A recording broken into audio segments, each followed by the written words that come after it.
Frankenstein by Guillermo del Toro. One of the greats. Favorite movie of his is Hellboy. Big Hellboy fan. Blade 2 is pretty good.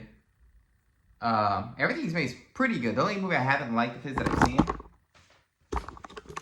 What the Are we back? God damn it. I was gonna curse his name. I was gonna say Kronos. We're back. Is this thing gonna fall over? No. Anyways. So saw Frankenstein on Netflix. Everyone's making a big fuss about it. Everyone loves it. Haven't seen a negative review yet. My overall thought is it's pretty damn good. I have minor complaints, but nothing big. Minor complaints go to CGI, overused. Not overused, because it's used a lot of practical effects. But when it is used, I feel like it's used in an unnecessary way. Like it's used for blood. And I was like, you do all this makeup effects, you can't use real, we can't use fake blood. Using CG blood.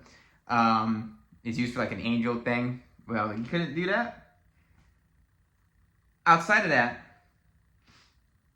I do think it's a little melodramatic with they're both telling stories to the captain of a ship. A little melodramatic there. And I've never been a Mia Goth person. I never cared for Mia Goth. Outside of that, I think I don't, for the OG Frankenstein's monster, is the best look of all time. No one will ever hold a candle to it. Second place might be the Van Helsing Frankenstein. But outside of that, every Frankenstein is hideous to me. This guy looks like a turnip or a radish. But I think Jacob Elordi being tall, 6'5", it worked. He's a tall guy. I think it's good for Frankenstein. I think his performance was excellent. Excellent performance.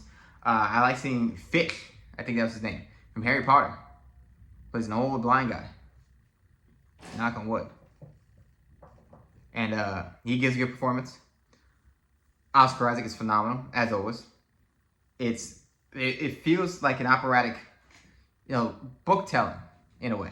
It feels like a story. Quentin Tarantino talks about how, a lot of movies, or most movies, are situation movies, and rarely do you see a story.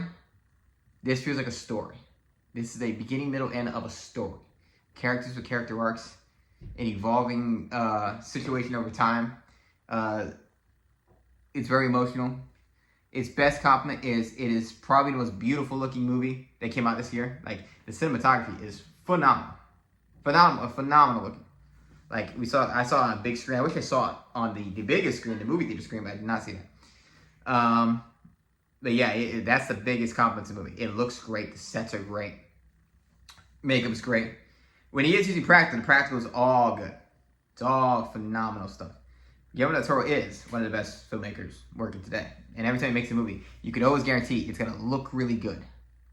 It's going to look really good. It's visual eye candy, and I'm like, I absolutely know I'm going to sit down and I'm not going to want to look away from what I'm watching.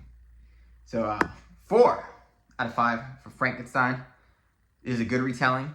This is what Universal Monsters should have been.